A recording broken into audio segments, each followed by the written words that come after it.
Hey, everybody, and welcome back to another Monday night call-in edition of the OHIO podcast. I am your host, the Wildman, Chris Wilds. And if you believe Scott Gray the same way I do, then you are in the right place. Before we dive in, do us a quick favor. Like this video. Make sure you go and subscribe to the channel. Ring that little bell when you know the new content's coming out.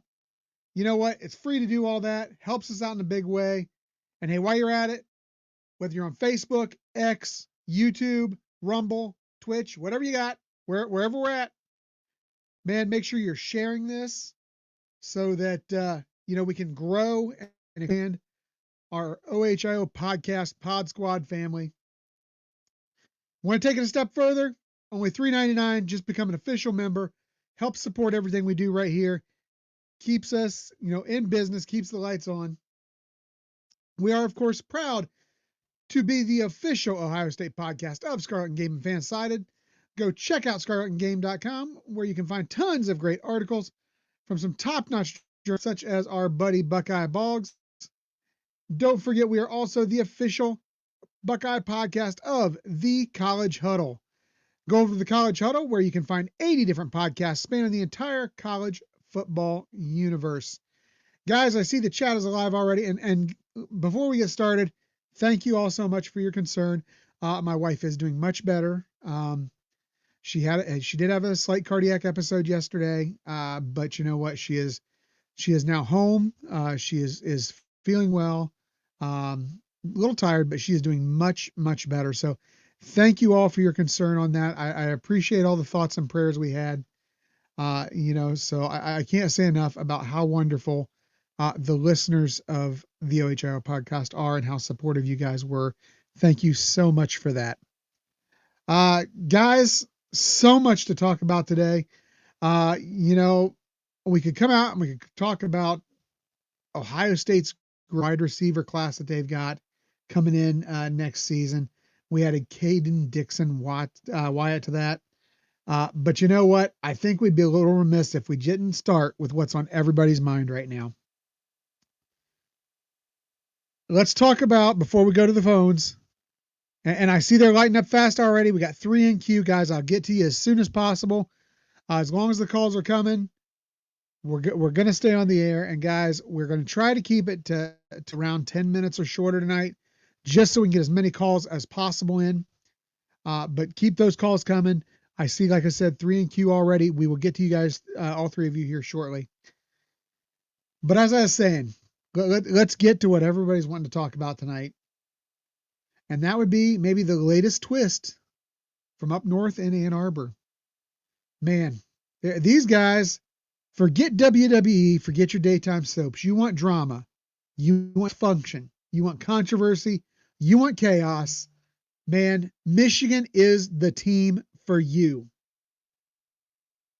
So today we find out Santa Ono, the president of the University of Michigan, the guy that, went out of his way to defend Jim Harbaugh, like Harbaugh was the second coming of Bo Schembechler,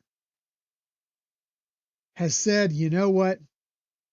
It's time for me to move on and take the exact same position at the University of Florida. Now, no offense to the Gators out there. I kind of feel like this is a step down, and it just begs the question, why? So, the Detroit Free Press, that's one of the places I like to go to get some of my Michigan information, because they do a pretty good job of reporting stuff up there. They talk about Santa Ono, of course, announcing his departure in an email to the campus. His tenure has been somewhat tumultuous up there, and not just with what goes on the field.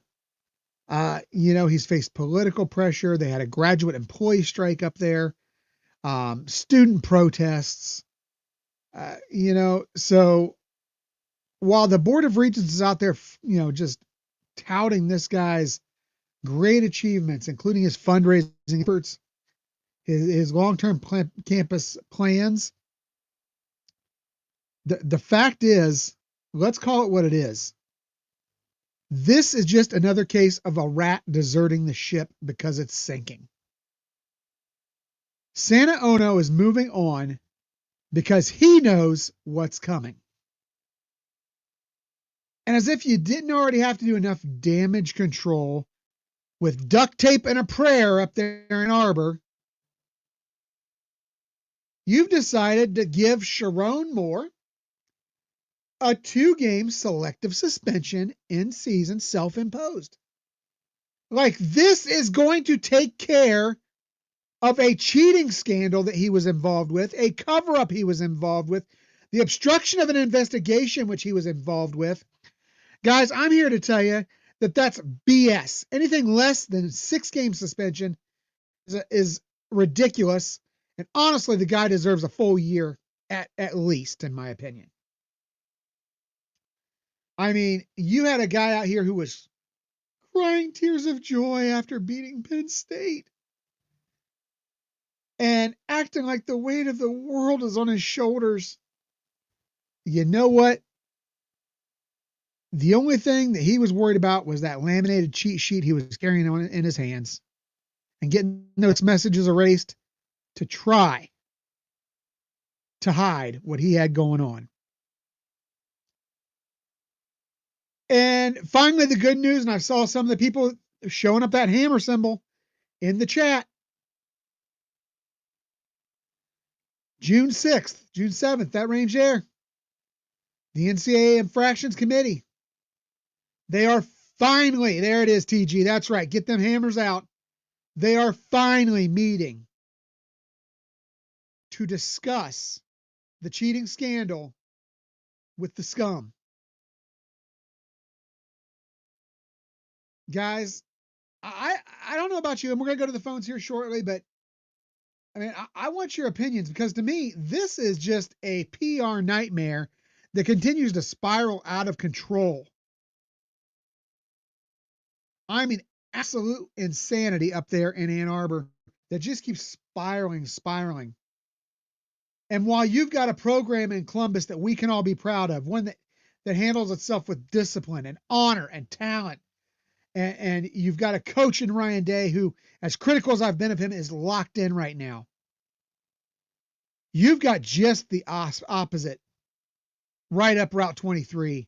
You have a hell of a mess up there, and that is a university and a sports program that is absolutely falling apart. So, without any further wait, we are going to go to the phone. Oh, here we go. I know this young lady's going to bring the fire. TG, what's happening? What up, Chris? Are we in a good mood tonight, TG? Yeah, I'm in a good mood. First, let me say this, Chris. I'm glad to hear your wife is doing well, and I'm Thank praying you for so her much. recovery, and I hope she. Thank you so much. So, No problem, man. you know, I am so excited. First of all, let me know what you think about Santa Ono. How about that weasel? Ooh. Oh, yeah. Oh, now you know what's coming, because otherwise you wouldn't be running to Florida. Hey, Michigan fans, Juju, Maniacs, and Steve, where y'all at? Moose, where y'all at? All y'all Michigan fans, where y'all like y'all disappeared all of a sudden?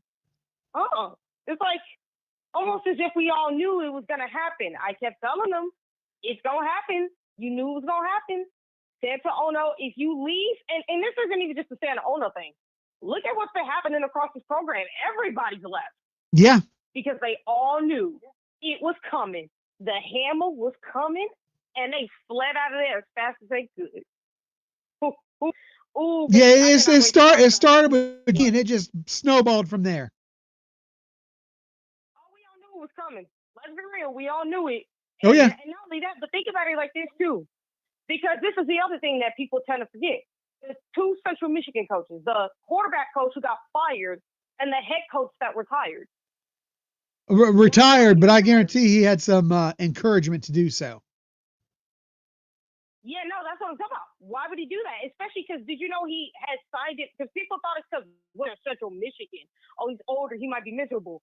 Without realizing this guy had signed a freaking like 5-year extension.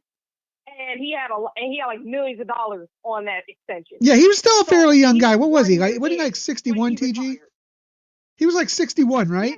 That's young in the coaching world still. Yeah, pretty much. Not only that, but it's like I said, he was 1 year. I think it's like the extension.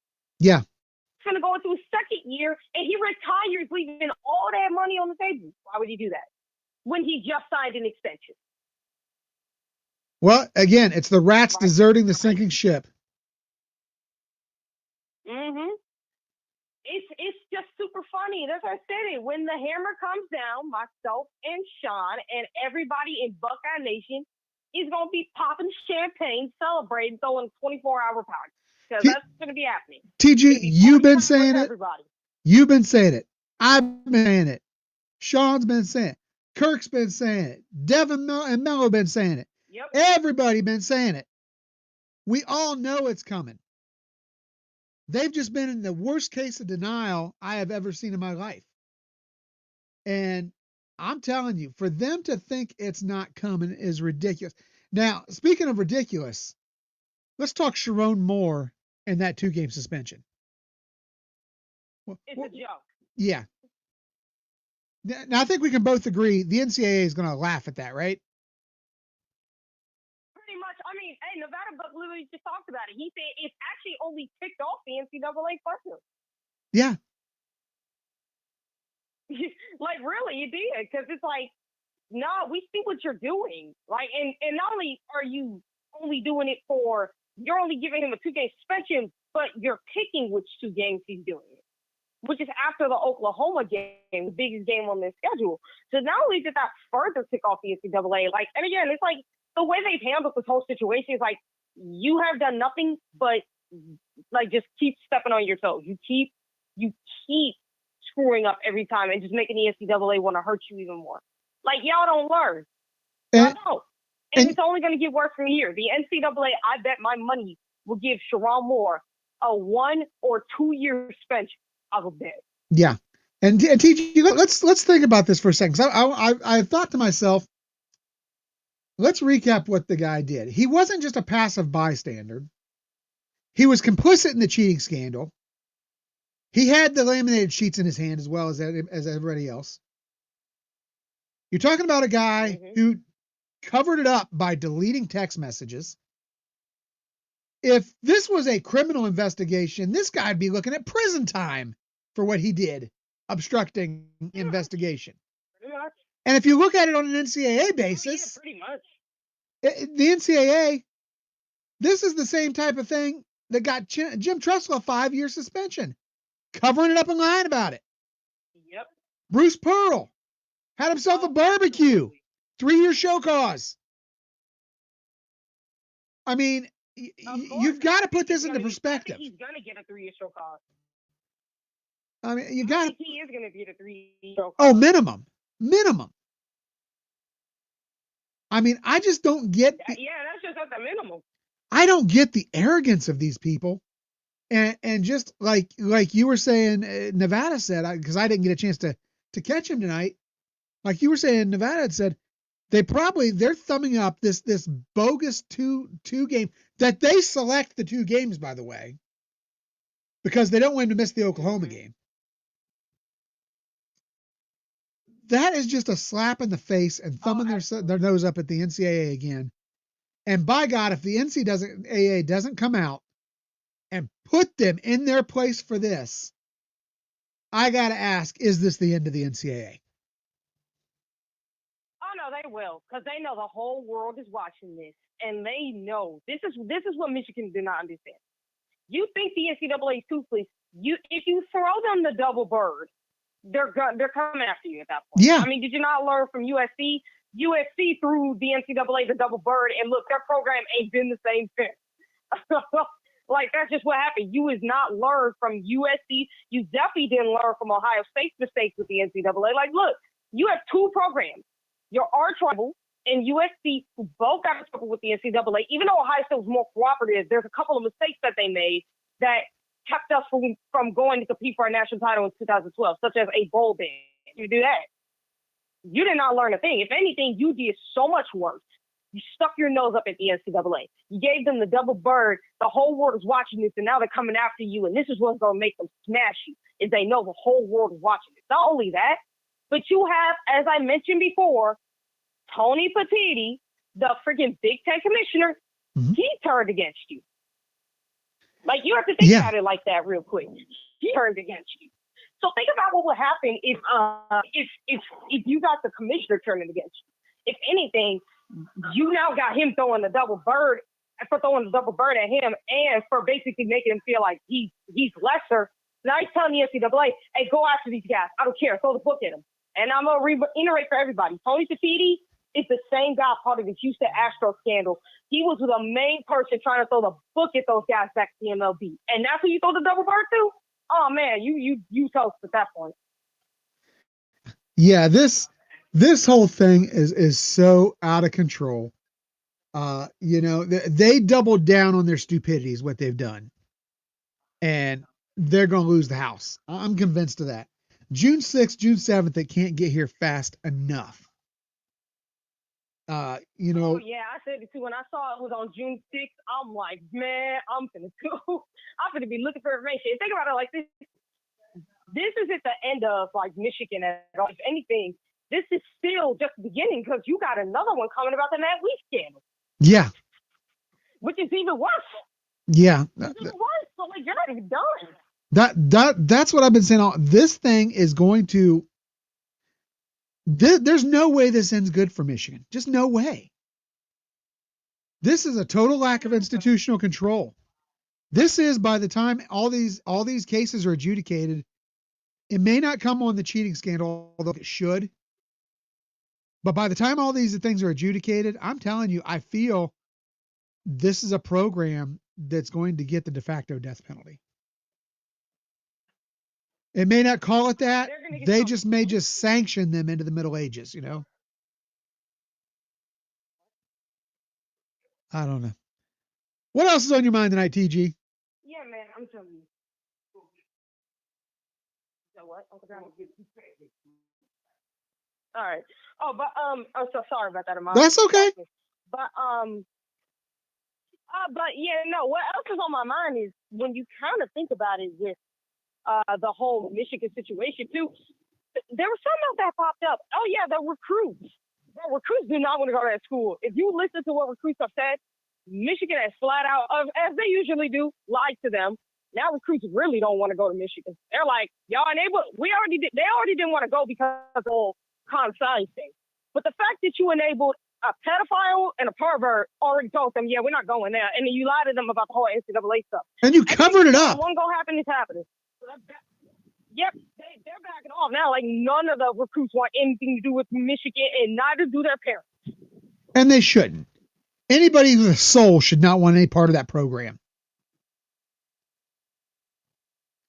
All right. The only parents that would ever let their kids go there is if they all about the money. Meaning Michigan would have to pay, I would say, what they pay by under, $12, $15 million? You got to pay these kids somewhere around that notion if you want them to go there. Maybe even 20, 30 million, generational wealth that they can't pass up. That's the only way. And think about it. You got like a, crap ton of lawsuits going on right now? Because remember, the Matt Weiss stuff led to them getting lawsuits. And that number's been going up a lot. Right. I mean, what I haven't even looked. I haven't checked the tracker in about a week, but I know that it seems like on a daily basis this increases. And again, I can't wait till June 6th, June 7th, because I'll tell you that. And like you said, this is just the beginning because the Matt Weiss thing is still to come. And who knows what else we're going to find. Gambling thing. I was going to say, who else knows what we're going to find once they open that up? Because you find a lot of stuff. Like I said, you already got some of that information out there. It ain't gotten out yet. Like I said, the NCAA is just waiting on the FBI to tell them when it's okay. Yeah. And like I said, you still got the gambling scandal that they got that does also involve Matt Weiss, but also a couple of coaches that are on there as well. On top of the fact that there's a potential that the NCAA could be opening up another NOA for the Blake Corum Connor Stallions business, the vacuum cleaning business, potentially. Yeah. So, like, it's just a snowball effect. It's going to just happen. This is going to get buried into nothing. And like I said, when the hammer come down on these guys on June 6th, we're going to be partying like it's no tomorrow. Oh, I'll tell you, Eric and I have already got plans. Mike Wargo's invited us to Pittsburgh for a big old party when that happens. So, guys, I bet it is. the chat is hopping. It looks like we do have had a sighting of Burks the Caden Slayer. Burks is in the chat. Burks, you know what? I'm not gonna lie. You and I'll probably end up arguing, but if you want to give me a call, we can talk about this tonight. Adam Dowling, Sean, is he? Him for being here. He's one of the very few Michigan fans. Hey, I give him credit. One of the very few that will actually come up in here. I give him credit. If nothing else, he's got the stones to show, you know. And Yep. Lacey, Steely, oh man, Sean, Tyler, Andre, man, the chat is just hopping. Looks like Eric was in here for a little bit. I don't know if he's still there or not, but he was popping around in here. So, all right. Well, TG, I'm gonna let you go because I got 4 more callers on the line. We're gonna keep this thing moving. Hey, everybody, make sure you tune in tomorrow night. From what I hear, and I can't say anything, but from what I hear, Sean and TG potentially have a very special guest for tomorrow night. Absolutely. So make sure you check out the. Tomorrow. Like you can say, it's a special recruit. It's a special untalked about recruit. Don't nobody say anything. No, we're not gonna say it yet. Y'all gonna see it by the end of school. Well, I tell you what. I talked to Sean a little bit. He kind of clued me in, and I'm telling you, I'm excited for you guys tomorrow night. I'm pumped. Can't wait to watch the Buckeye Lounge tomorrow night, 8:00, right here on the OHIO Podcast Network. TG, thanks for calling in. We'll talk next week, and look forward to seeing you tomorrow night. OH. I look forward to seeing you guys tomorrow night. I-O. Go Bucks. See ya. See ya. Bucks. All right, we're going to keep it rolling. We had TG. Now it's time for Tyler time, I think. Is this Tyler? Yes. Yes. All right, it's time. It's time. You know what, Tyler? Coming off of that show we did last week with Tony, I can't help it. I'm gonna start calling you Tyler time, just like Tiffy time after that show we did with the wrestling last week. I appreciate that. What's up, Tyler? So, Santa Ono and Siobhan Moore are all leaving as like boy crime wolf. Okay. They're all leaving. All their fans are saying nothing's happening. And what happened to that boy who cried wolf, Chris? Oh yeah, eventually the people stopped looking, but and he ended up getting eaten. I'm telling you what, I agree with you. I think the NCAA is about to have themselves a lunch. Yep. And Tyler, I gotta tell you, you're talking about their fans. They remind me. You ever watch the show South Park? Yep. Officer Bar Brady, where he's always saying, "Oh, there's nothing to see here. Go on home, you looky-loos." That's what the Michigan fans and Michigan press are trying to do right now. But they are so wrong. There is so much to see here. This is, without a doubt, more entertaining than any soap opera, any pro wrestling show, any stage drama. They've got it all up there in Ann Arbor. It's a comedy of horrors up there. It is. And it's just the more information comes out, the more excuses come out. It's almost expected at this point. So, all I got to say, Chris, I'm gonna end the call because I'm not feeling that great. Yeah, you don't sound good. Yeah, I threw up. I had some nausea. I'm sorry to hear that, brother. You need to go take care of yourself. So give us your part and thought, and go curl up and watch the rest of this thing with some chicken soup and feel better, man. All I got to say is, Chris, it's June 6th and June 7th. We're gonna find out who was right in the end. Yeah.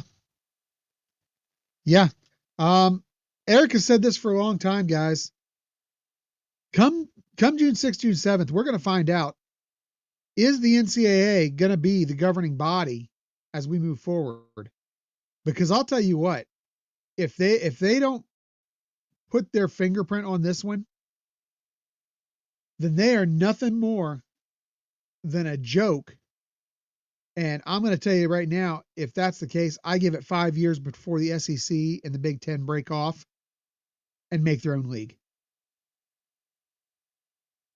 Because there is no way whatsoever that they are going to be a part of what is going on. These teams have too much pride, too much honor to deal with this. So let me just tell you. I'll talk to you later, Chris. Yeah, you take it easy, Tyler. Have a good night. OH. Bye. Go Bucks. So hey guys, the lines are open. I've got 2 more to come. I know who the next one is. The next one looks like it's Sean, and I'm excited to take this call.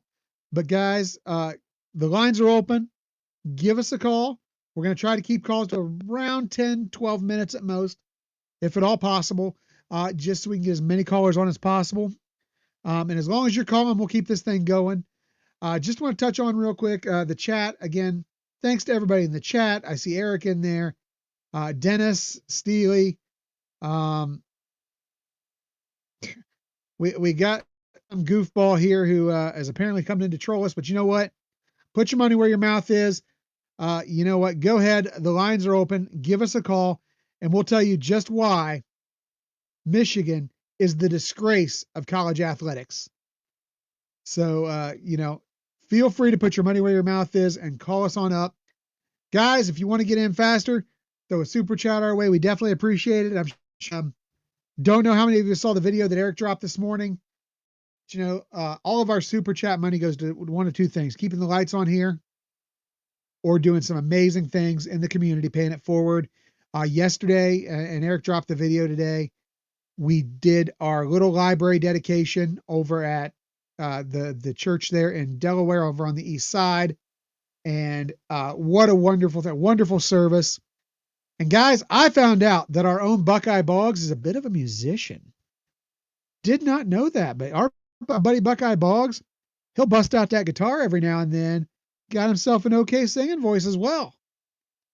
So, it was a great day. Got to hear Eric a little bit at the church. And then, of course, Ryan was there as well. We did a great dedication for the little library, and that's the first of many. So looking forward to it.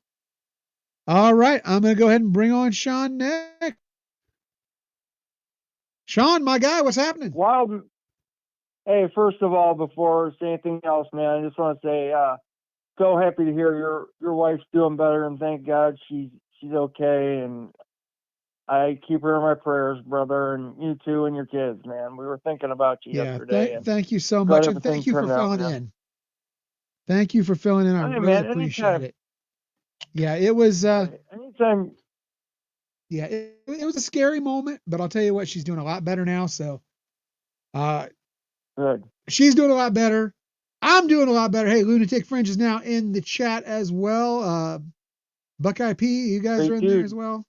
Jason, welcome, guys. Appreciate you guys coming in, and we even appreciate our friend Heron there, who's trying to talk his Michigan crap, even though we won't get on the line and do it. Hey, you know what?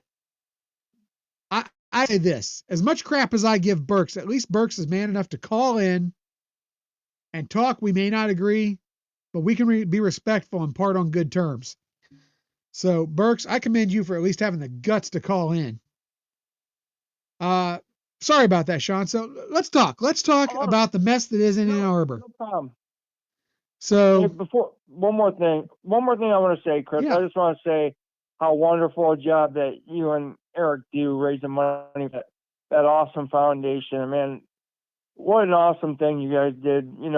Open all those libraries and getting all those kids' books, man. All the money you guys raised on this channel, just just for them guys, for those kids, man. You guys do awesome stuff, and me and TG are so proud to just be part of a network that's run by such great people, man. So we're proud to be part of it. Yeah, and we're very proud to have you guys on. And I'll tell you, I'm not going to lie, I'm very proud of our work as well, and our ability to pay it forward.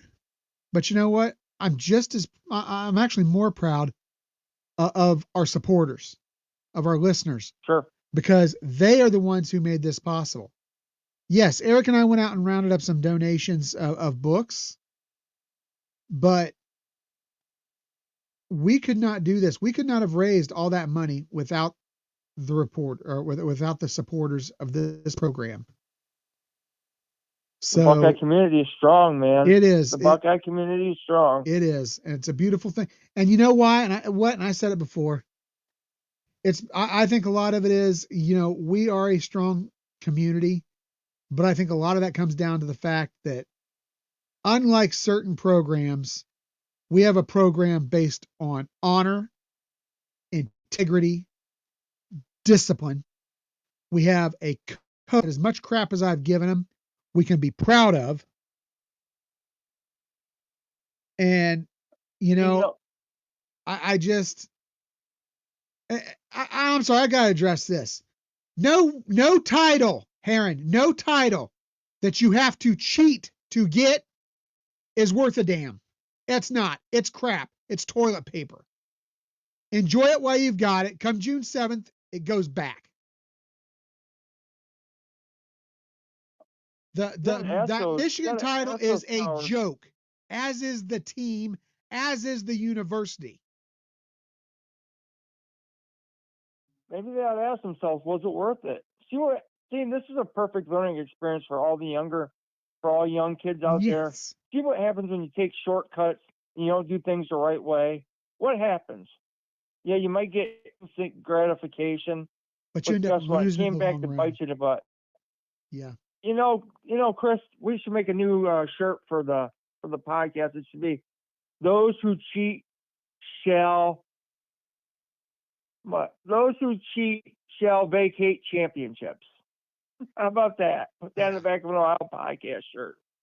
Yeah, and now he wants to go on and say, if you got to buy your title, you cheat. First of all, NIL is legal, completely legal. Secondly, they didn't buy their team.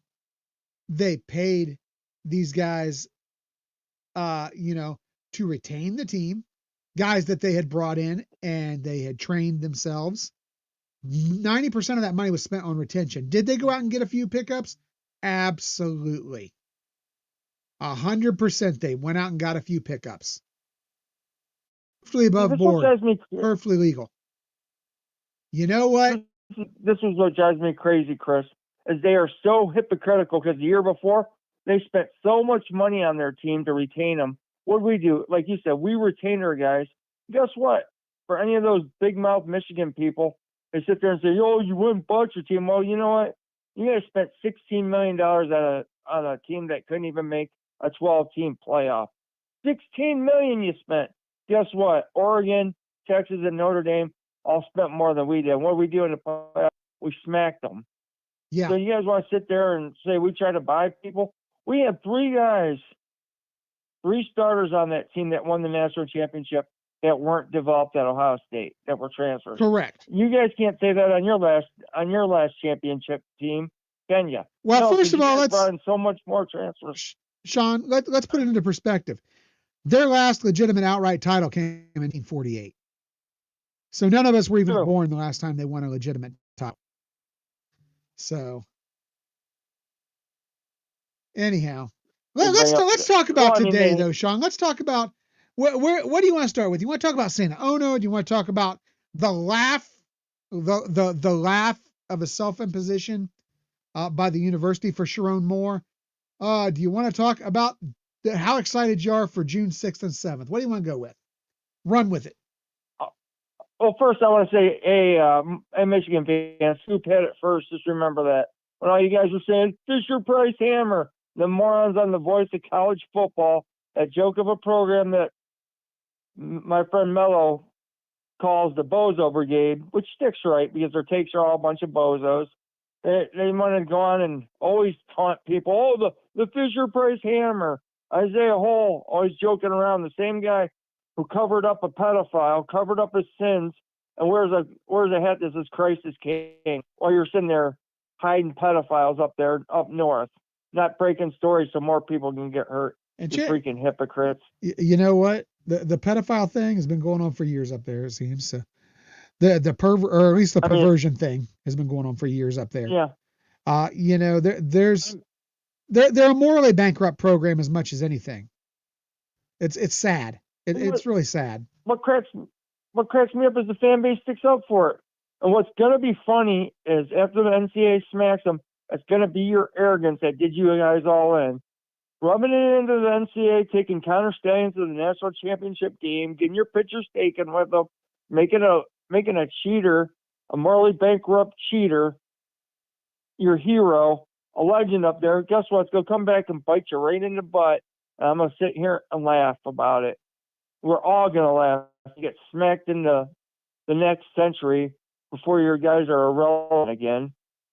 Burks, I'll tell you. I'm sorry, Sean. Burks threw it up there. There is no such thing as Wolverine pride. You may have it, my brother. Nobody else does.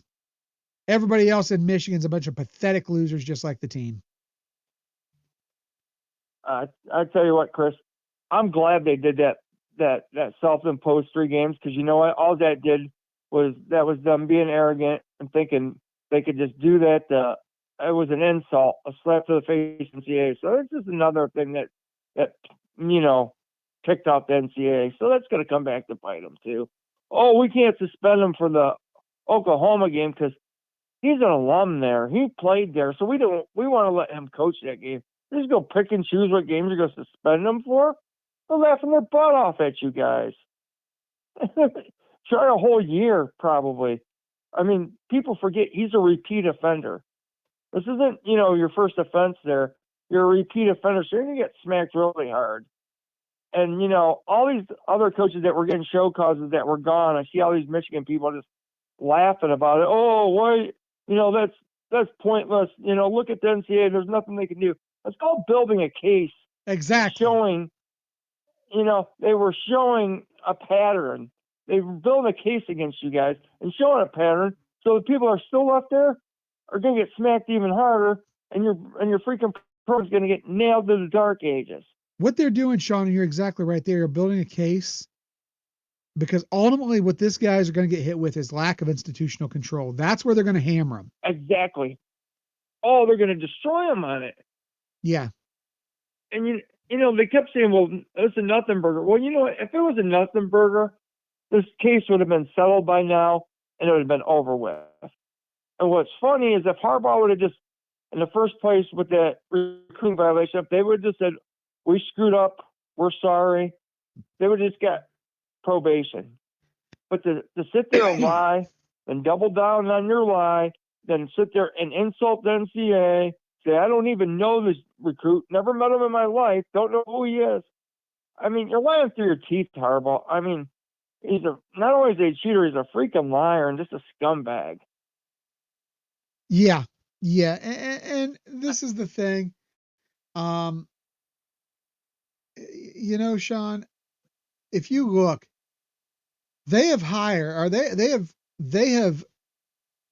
given out much, much bigger penalties for much, much less infractions. And you talked about the lying. I mean, look, Jim Trussell, and let's call it what it is. He resigned at the university's encouragement. He got a 5-game suspension for what? Not reporting that players sold memorabilia. No spying. No national security style subterfuge. No cheating on the field.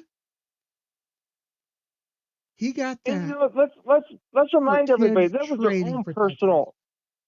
Yes, that was their own personal property. Correct. But was it wrong? Yes.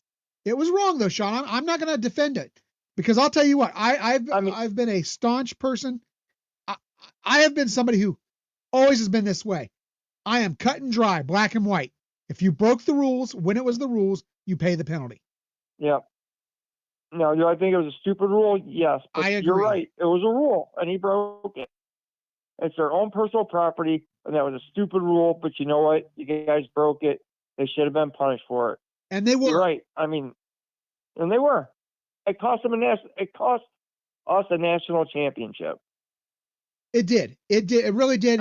And that is how you self-impose a penalty, Michigan. If you want to self-impose a penalty, self-impose a bowl ban. That would have been a good place to start. Give yourself a 3-year self-imposed bowl ban. That would have been a place to start. Should have done it last year when they know they weren't going to make the playoffs, but they were so arrogant thinking they were going to make the playoffs with that team and that they were going to go back to back. A bunch of those podcasters and fans that were, that don't know football just thought, oh, we're going to go back to back. We're the best team in the nation. Alex Orgy's the next Cam Newton. Well, we saw where that led him. Yeah. Oh, we got Wink Martindale. He's the OG of that defense, and Sharon Moore called all the plays last year, so we're going to run the ball. I mean, they're clueless up there. Or they are. They're arrogant, they're ignorant, and they're hypocritical, and they're clueless. I mean, there's not a bigger fan base that's more arrogant, more ignorant, and more clueless than them. Honestly. Yeah. They're delusional. They are. The whole nothing was going to happen to us. And, a couple people called in your show and said, oh, the Scoop doesn't know what they're talking about. They have no contacts. They're just making this stuff up. Well, you know what? They do have contacts. Yeah. And look, they've been right the whole time. Your media has been wrong the whole time. That's because their media is bought and paid for by the university.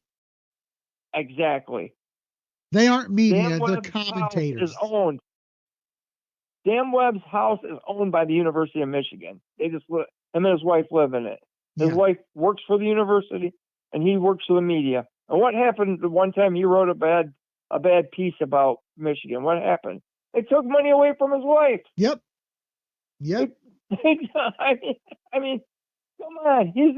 Whatever they tell him to do, he does. I mean, it's hilarious. I mean, then they all want to dog on Justin Spiro, and Spiro's been nothing but right, and he has receipts, and he keeps dunking on him, and people keep coming after him. Well, I mean, and it just keeps making him look stupid. It's hilarious. This is my thing. I do listen to a lot of podcasts. I listen to a lot of different Big Ten podcasts. Specifically Ohio State. I'd say 90% of what I listen to obviously is Ohio State, but I do listen to some others. And first of all, I get asked every now and then about the Ohio State and Michigan State ganging up on Michigan thing. There is no ganging up. All we are doing is presenting facts. Just like the fact that the joke of a title is going to get vacated. Just like the fact that the good news for you, Heron, is you get a chance to see your team win 1,000 games twice. It's beautiful. It's a great thing.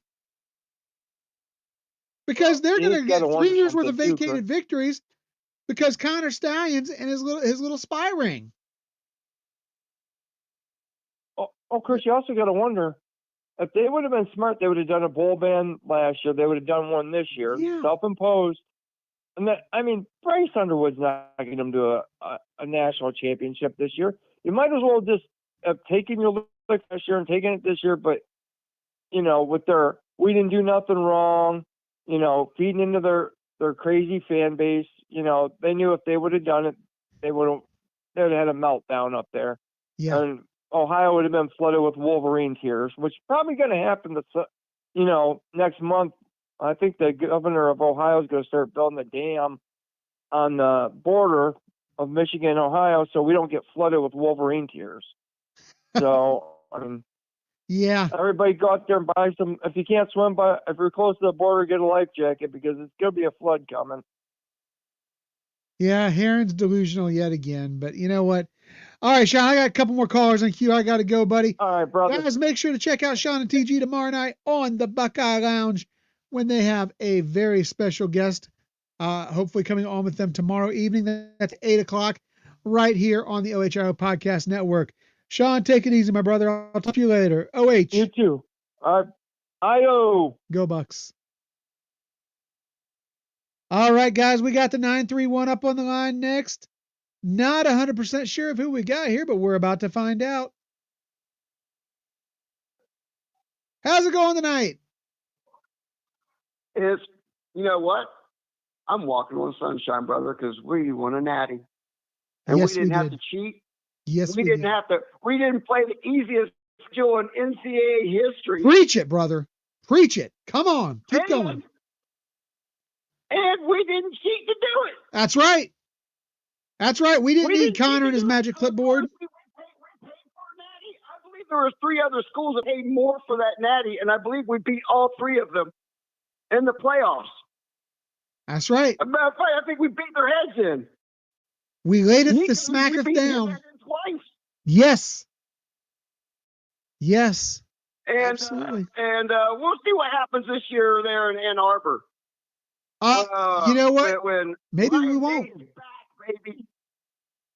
Maybe we won't see what happens this year in Ann Arbor. They might not be able to field a team by the time this is all said and done. Cool. Let me address this idiot Huron 78. Okay. Hit me. Let's address his little comment about being soft. Gee, that's funny because I don't remember Penn State ever saying that. I wouldn't call them soft. I don't ever remember Georgia saying that after the 2022 Peach Bowl. As a matter of fact, Kirby Smart said not only once but twice. Once after that game, and then in the spring following, said that they should not have won that game. Oh, so they should go to a soft program? Oh, that's interesting. Yeah. And let's see. Oh, I don't remember Notre Dame saying we were soft, and we played them quite a few times in the last 4 years. I remember Texas saying we were soft. Tennessee didn't say that. Nico definitely didn't say that. Oregon damn sure didn't say it. I don't think they said it after the first game, yet alone after the playoff game. Yeah. So the only one, imagine that, the only one repeating that lie are known liars. So, and I don't remember the NCAA saying that they weren't going to vacate the natty. Where's that been said at? No, it hasn't, and nowhere is it on the table. It's off. Nothing is off the table. I don't believe at this point. But I will say this: I don't think that they are going to announce what they're doing or intend to do. You don't get to stick your finger in the NCAA's eye and then just make something up that, oh, we're not going to lose our natty because the NCAA president said so. Yeah, it doesn't. It only works that way in a delusional mind. Well, they are nothing if not delusional. And you know what? Just quick break here because I want to actually say this at the beginning, but I'm glad your wife is okay. Thank you. Appreciate it. And I did pray for her last night when I heard that. I didn't get to watch anything till much later at night. It was while I was at work. That's okay. So, yeah. And if anybody's got I tell you what, we got a really strong chance of being back in the national title game this year. Absolutely. I honestly believe that. And the more I watch things, the more I see. Look, Julius Sane, I'm telling y'all, is the real deal. He sure is. Julius Sane has ice water running through his veins. I'm telling you, that is CJ Part 2. Yes. And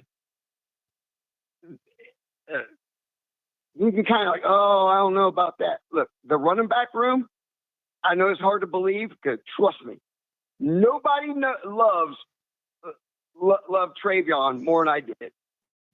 When I first saw that kid's game film, I was like, his high school film. I'm like, he's an elite level. Like he's a generational talent. Yes. That Yes. Bo Absolutely. Jackson kid, I'm telling you right now, he's the next Travion. Yeah, Bo he's Jackson amazing. is the next Travion. Bank on it. And Quinjon, I didn't think we would take him that we'd be able to replace him easily either. And that kid from West Virginia. Oh, he looks good. Watching CJ his Donaldson. West Virginia tape. CJ Donaldson. Watching his West Virginia tape, and he's trimmed down. He's going to be easier to stay healthier now with the extra added muscle. And what the most perceived weak spot on that defense or our team is the defensive line, and I don't think it's as bad as everybody thinks it is. I don't think it's as bad as everybody thinks it is. I think we're being led to believe that it is, but I don't think it is. Yeah. Right? And the reason why I say that, if they're in that bad a shape, we would have done exactly what Georgia and Texas did. Look who took the majority of the defensive linemen in that spring portal. Yes. We took one. I'm telling you right now, there's nothing wrong with that defensive line. I think it's going to start out good, and I think by the time we get to the end of the year, it's going to be really good. Not going to say it's going to be great, or it's definitely not going to be elite, but by the end of this year, by the time we're heading into November, it's going to be really good. Yeah, and I'll tell you, that defensive line, you mentioned it. I think it could be sneaky good. And what does it for me is I think that they've got a lot of versatility in there. I think, first of all, I think our frontline guys, obviously, you're going to have Kenyatta Jackson, Caden Curry on the outside, Kay McDonald, Edric Houston on the inside. I think these guys are all good. I think some of them are on the verge of very good. I think that getting Bo Atkinson and Logan George are going to be huge. Obviously, they're adding depth to the outside, and a lot of us have been worried about that defensive tackle position. But what we can do, and I forgot to even mention CJ Hicks sliding down into that end role as well. But what that gives us the flexibility to do is have more speed rush packages where maybe we kick Bo into the inside and, come with like 3 defensive ends and a defensive tackle. That's going to be able to provide us some flexibility. Also is going to provide us the opportunity to give these guys a rest and to really get after the quarterback. So you mentioned it. So let's talk about that for a second. Who do you think they're going to put in if they go to a 3 defensive end package, which I'm sure is going to happen at times on pass rush? What 3 pass rushers do you most want to see in the game at one time? I want to see Atkinson. I want to see CJ Hicks. And is it Caden Curry? Caden Curry. I think Caden Curry's the other one. Yeah. Yeah, I probably want to see those 3. The kid from Idaho, we don't really know yet. I mean, he looked good. Looked like I think he's going to be ready to roll. I think he's going to be a heavy rotation guy. Yeah. But what Bo Atkinson let's just call him what they call him at North Carolina, Thor. Yes. Thor played they played him at the 3 tech. Yes. And they played him on the edge. And we can do that. And here's what I would do with him. I would line him up on the edge, right? And then probably put somebody out past him and then have him stunt back into an A gap or a B gap. Yeah. Do a twist coming back into that freaking gap against the run. That's the reason why they call him Thor, because Thor has a big old hammer, doesn't he? He sure does. If you watch that kid's tape, man, he has got a motor, man. He has got a motor, and that kid is going to be. We keep him And I think we got the personnel to do it. I think we got better depth than what everybody else thinks we did, and I think we really upgraded it with Thor. Yeah. And I'm glad to see Ryan Day finally addressing special teams that I've been screaming about for years. And we could have gone and gotten the number one kicker last year, but we're getting Ohio kids, so that's good. I like that. And if Ryan Day would have had a kicker all these years, he would have won 2 or 3 more games. Well, I'll tell you right now, first of all, an argument can be made if Fielding was on his game, obviously I think Ohio State wins in November. But here's the thing. I've become less and less upset about that, because as much as we hate losing to the scum, though it's not the loss we wanted, I think it was the loss we needed to ignite this team. And I think that helped to lead to the national title. But I would go back to that Georgia game. If he had a kicker in that Georgia game, I mean, and not to say that our kicker was terrible, but I'm just saying, if Mike Nugent would have been in that Georgia game, Ryan Day has his first national title 2 years earlier. I agree. He'd won his first one in 22, and then he'd won another one this last year. Yeah. It had been 22 and 24. And where we're heading now, I think what he did with the team that he had, and what we're building now. I mean, we've already got 6 guys in the receiving room. There's 4 or 5 guys in the doggone tight end room. The line room is at least 2 deep. At every position. Maybe a position or 2. Maybe you got 3 deep. Maybe that's just because you can kind of move some guys around. They're so versatile. The running back room is definitely 3 deep, and a 4th one is serviceable.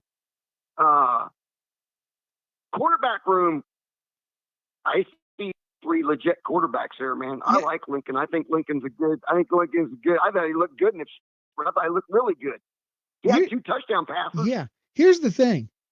I've heard 2 members of the national media today come out and say, because they were talking about Ohio State, Texas, because they're now they're the co-betting favorites to win the national title.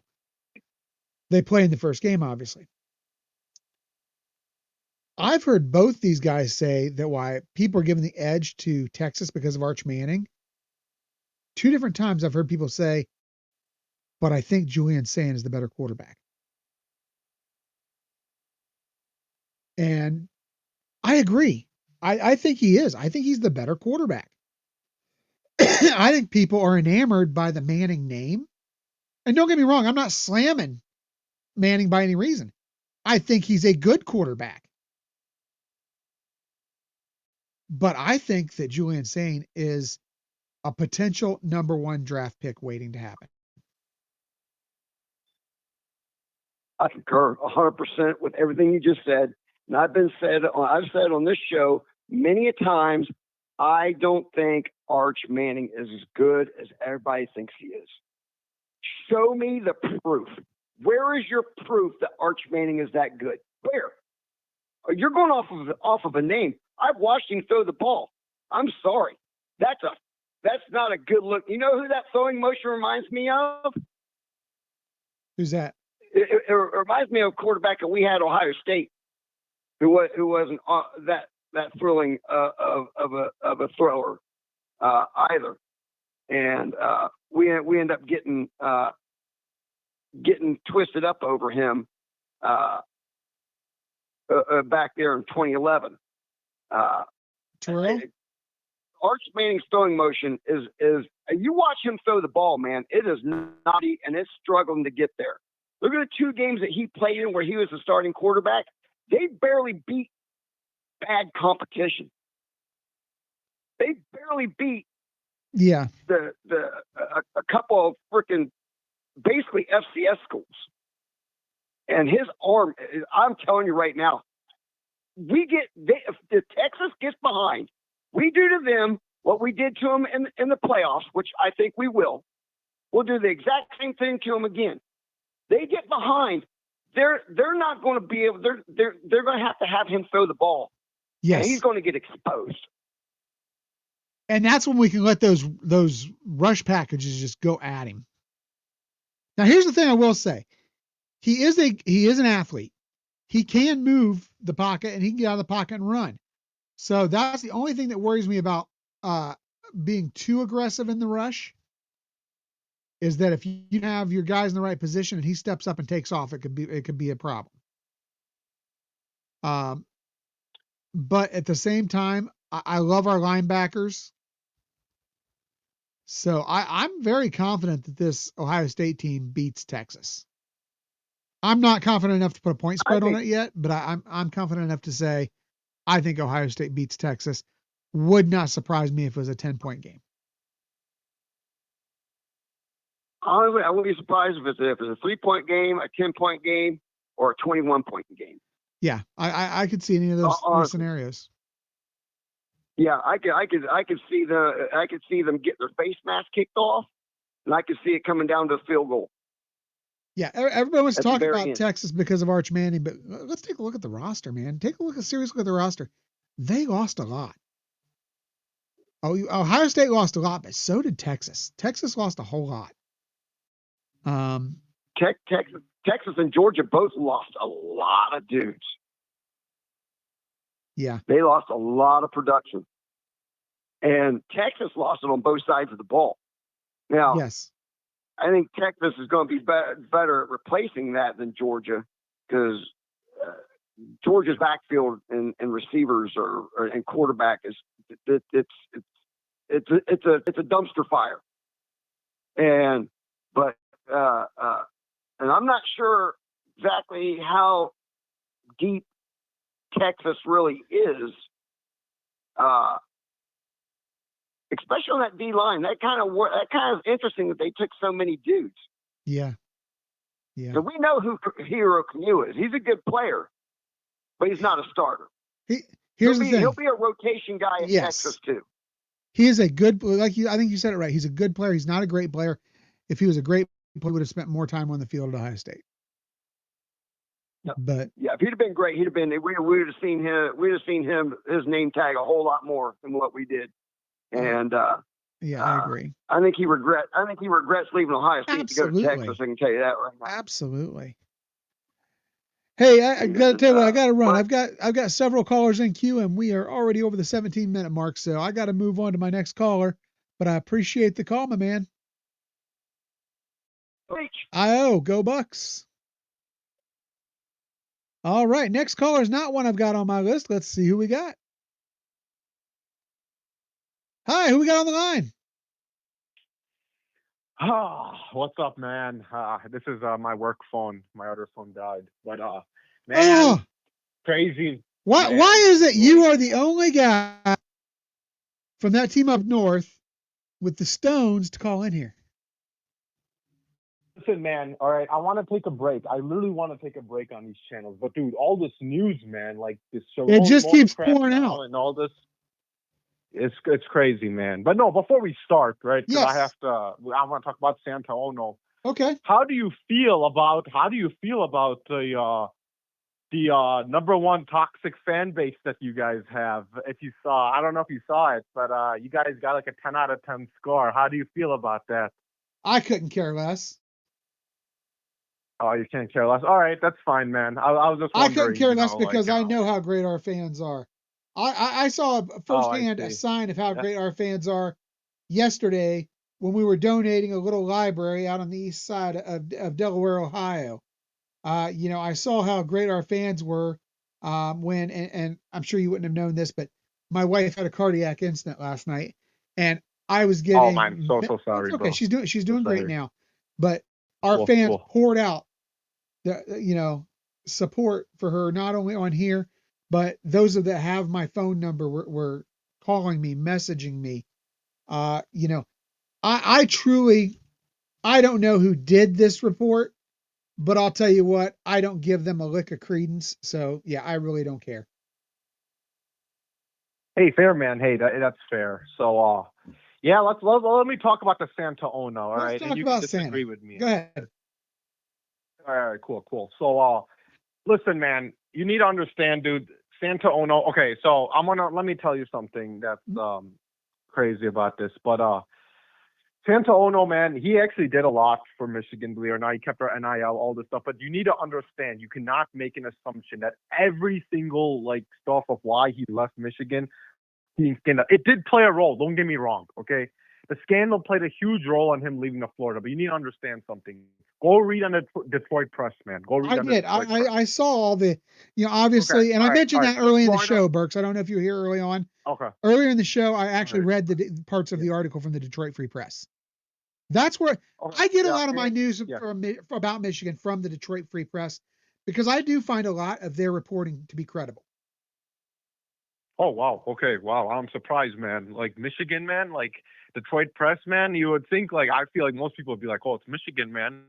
It's trash. But all right. No. So you know about how Florida like was giving him like about a salary. Like he left. Well, he's leaving. Florida is paying him more, right? You know about Sure, that? That's sure. almost $3 million. I didn't know the By exact number, but I knew they were 2032. paying him more. Okay. Yeah. All right. Yeah. Okay. Cool. So that's one. Number two, right? There is a lot of political stuff that's coming on campus. You need to understand this whole like Palestine, Israel crap that's Yes. going on. That's been going on throughout the country. You know, you need to understand Michigan is a liberal, pretty liberal. Like it's like a Berkeley of Yeah, the it's Midwest, a dude, liberal right? arts school. They like to Yeah. protest. No, it's not liberal arts. All right, take that back right now. It's not liberal arts, dude. It's But like I you're was right. It's saying, more like, liberal than liberal arts. It's even worse. no, dude. No, it's not. All right. So yeah, that too, right? And then number three, right, is I just think that there is a lack of institutional control. All right, I do feel that 100%. If fans say that he's leaving because of getting paid more and all of this stuff, and they're not talking about the lack of institutional control in Michigan, I agree, man, that there is a huge reason. But you like that he left because it's there's a lot of stuff that's crazy is happening. He just keeps piling on and on. I don't think he wanted to be part of it, dude. Trust me, I'm gonna let you know right now. Great guy, but I don't know, dude. He was getting forced by Jim Harbaugh and these guys, and I think he just wanted to leave. And so what you're saying is that you feel right that do you feel now that Santa Ono was going to was going to get fired by Michigan, and that's the reason why he left for Florida? I think he was going to go down Like in this. I do believe that was a major factor, but I agree with you from this standpoint. I don't think it was the only factor in him leaving. I think it was a major portion of it. Yeah.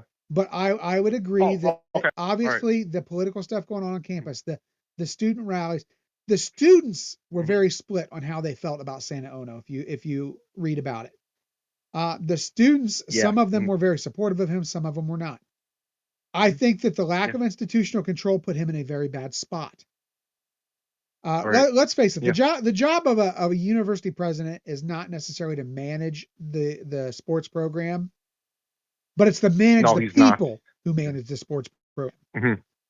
So even though he may not manage the sports program directly, Jim Harbaugh, Juwan Howard, Ward Manuel, these guys all land on his desk. Ultimately, he's the guy responsible. And I feel like I do think that he is going to be terminated. I think you're going to see Ward Manuel either resign or be terminated over this as well. I think, I've said it all along, and I'm still firmly believing this is getting uglier and uglier by the day. I think that what they did with the Sharon Moore thing today was an insult to the NCAA. And I think they're going to take it as such. And it's just going to further fuel what they want to do. That 2-game select suspension was crap. If you look through what coaches have gotten for much less, and I ran this off earlier, Trussell, 5-game suspension, forced to resign. Why? Because he did not disclose that his players sold memorabilia. No spying, no big spy ring that he was in charge of, no on-field cheating. simply not disclosing that his players sold their personal gear for tattoos. And let me understand this. I firmly believe that he got what he had coming, because if it's against the rules when it happens, you should be punished. And I've said that against Ohio State, just like I say it against Michigan, just like I've said it against USC, Miami. I am a big by the rules guy. I don't think there's room for interpretation in the rules. The rules are the rules. There's no room for interpretation. And he was not a repeat offender. That was his first offense. Then you look at a guy like Bruce Pearl when he was down at Tennessee, caught a 3-year show cause for having some recruits at a barbecue. 3-year show cause for having recruits at a barbecue. Sharon Moore was part of a cover-up of the cheating scandal in sports history. To think that a 2-game suspension is going to get the job done was either incredibly stupid or incredibly arrogant on the part of the University of Michigan. You know, when we had the Tressel thing here at Ohio State, on top of what the NCAA doled out, Ohio State immediately issued a 1-year self-imposed bowl ban. If they would have came with a 3-year bowl ban, the NCAA might have started listening. But, and you know something too is that, I really, I was reading too, and apparently this 2-game stuff that Sharon Moore, I'm reading it and it's sounding like it's for something else. It's not the whole, and that's my issue. Now I'm getting, and that's my issue. Now I'm actually getting or a little worried, to tell you the truth, right? To tell you the truth, I thought me and you were going to actually go at each other with the Santa Ono stuff, but since you're on my page, man, I don't know. I don't think I'm really going to have to, argue with you really badly, because it seems you agree with me, and it's not everything's about the cheating. It was other stuff. So then let's go on to the other thing, right? Listen, man, I was on Johnny Olden's show Sunday, and it was just, man, sometimes I can't, there's this Michigan fan, all right? I'm sorry to say it. And he was just saying, like, I'm not going to say his name, right? But this is the problem. I can't stand dumbass Michigan fans. I want my fan base to be the most smartest. I want us to be the most perfect, the best, right? The most caring, all of that. But, bro, it's like, you remember the recruiting stuff of, like, the people weren't out of, like, he was saying something. Actually, Devin was on the show, believe it or not, right? He came on. I actually feel bad for him, just a little. I'm not going to lie. What was it? Just because he had. Which recruiting? It was the outside. It was the outside recruiting. They weren't showing, like, no one was on the trail or something. They were all like, yeah. So that Michigan fan, man, he just was so dumb, bro. He said, oh, it's nothing to worry about. Guess what happens, man? Oh no, bro, leaves. They're like, this is after the call, bro. This was on a Sunday. Yeah. Johnny Olden show. And look, I love Johnny Olden, right? But man, that fan really made himself a clown. I'm sorry. Like I can't. Like, it's like, dude, why, man? Now you're making the whole fan base look like. See, I don't like. This is the problem, right? When I have Twitter, I don't have it anymore because it's toxic, right? I do not like it when I got, like, blocked by many fans because I called them out because they just make a clown of our program sometimes, And that guy was saying, oh, something to worry about. Guess what happens, man? Oh no, going in May, right? Leaving to Florida. Sharon Moore, 2-game suspension on Monday, bro. What else, man? And you're saying, like, see, it's so obvious that was because, right? Because, like, there's a problem happening in the university. That's why they're not on the. And, like, Devin was really asking that, and I'm like, so I'm gonna be honest and be a man of my word, but, like, man, our fan base really took an L that yesterday. I'm sorry to say it, but I'm just gonna call it out. I call stuff out, bro. Right. I just don't want dumbass Michigan fans. I'm sorry, I can't stand them anymore sometimes, man. Well, listen, I will say this: all fan bases have them. I know, but, like, I can't stand them sometimes, bro. Stop destroying our reputation. I wish OSU you guys have all the dumbass fans. Why us sometimes, man? Yeah, well, I'll Like, tell you. come Here's the on. thing: all fan bases have them, but it seems like Michigan has a whole lot more than anybody else. I mean, if you Nah, look at well, hey, if man, you you're look not wrong if on you some look at parts. this, I'm if sorry you to look at say. these guys on YouTube, on Twitter, my dude, I'm telling you, you got some doozies out there, and they're all led by their It's king just, Portnoy. yeah, don't let me don't report him. All I'm saying is this, man, is if you want me to give my prediction, I don't really have a prediction at this point. I don't know what the hell going on. Listen, I'm not believing. I am just not believing anything what anyone says. I'm not believing whatever Yeah. Ohio State says. I don't want to believe whatever Michigan says, bro. No one really knows. But I will say this, man. It's just like, man, like some of these, like, it's like you can't really trust anyone at this point. I will give some Ohio, like some people credit that saying like, well, some channel credit that June or July might be the time, man. Because now I'm hearing Ward wants to get this done by Well, June and July-ish. that's the thing. Right, and he's gonna It get came fired. out I think he's today. gonna get fired. It came out Yeah. today that June Yeah. 6th and 7th is going to be the NCAA infraction meeting. So then this is my question for you as a Michigan fan, Burks. I've got, it's a two-part question. June 8th, you wake up, you open up the Detroit Free Press. What is the best case scenario you see? What is the worst case scenario you see? Well, obviously, worst case scenario is freaking vacating everything. Best case scenario, to tell you the truth, I'm going to tell you right now, man. Ward Emanuel is going to get fired because I actually want that fat job, but the hut's gone. Literally, I'm sorry to say this, man, but like, he was there when all of this crap was happening, dude. Our president, like our Michigan president from before, Schissel, and all this stuff, and this car stallions, and this whole like, Michigan, what was it? That doctor back in the 70s and stuff, and they did a $425 million lawsuit, man.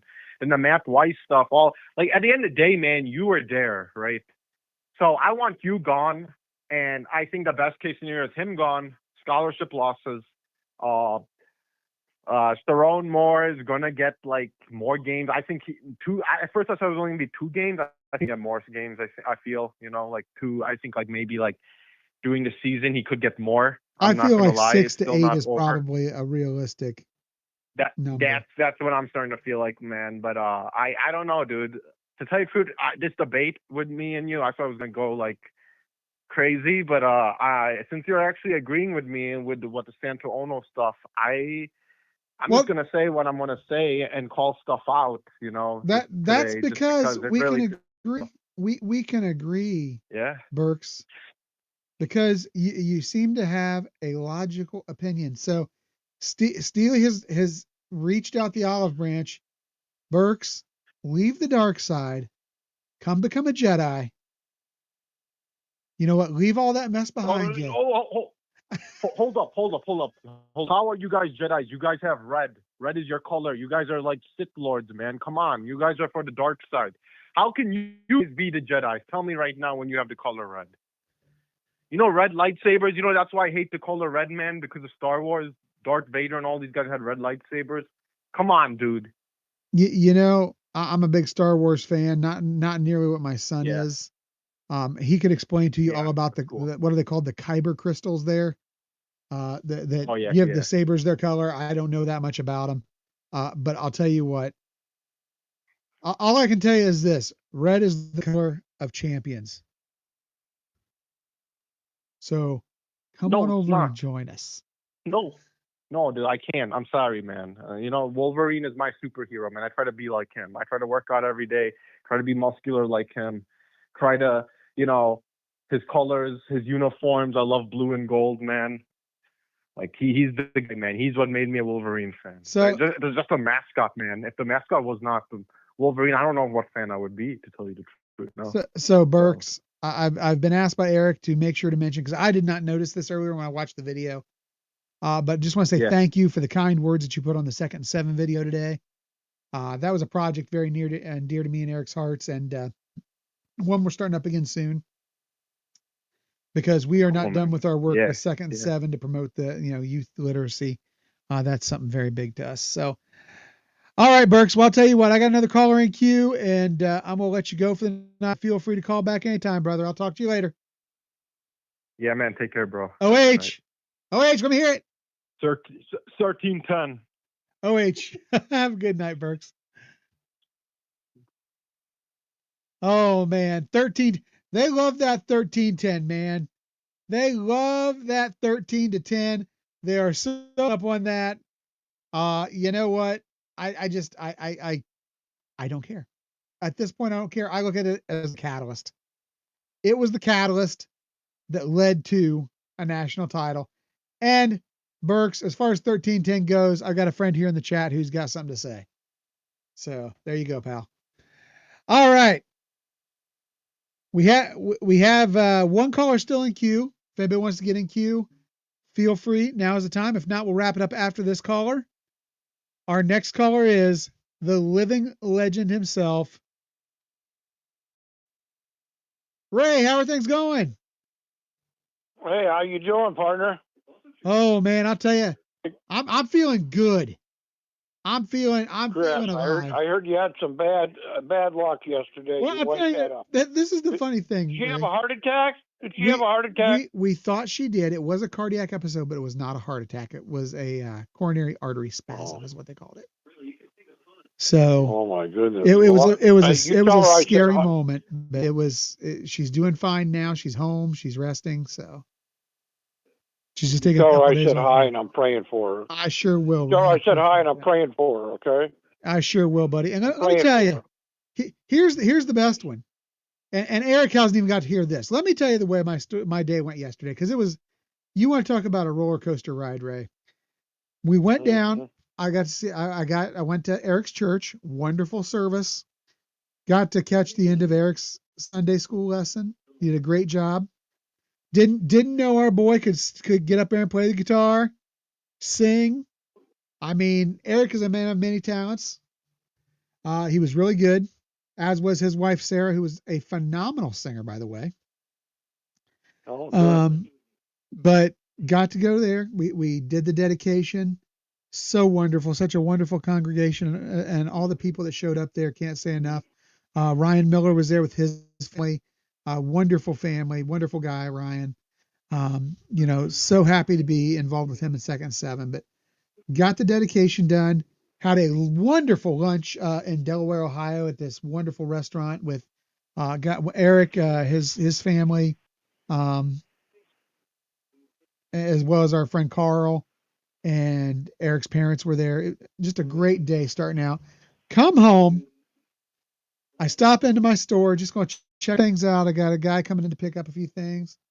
Go to leave the store, and the axle breaks on my car. Oh, no. So could not pull my car out of the parking lot. Got home. As soon as I got home, my wife called, and that's when we found out about the issues she was having. Well, you were having a nightmare day. Yeah, it was a great day that turned into a nightmare, let me tell you. And then, of course, we spent the evening out at the hospital. And, it was rough, but I'll tell you, she's doing great and everything's good. I got up and, you know what?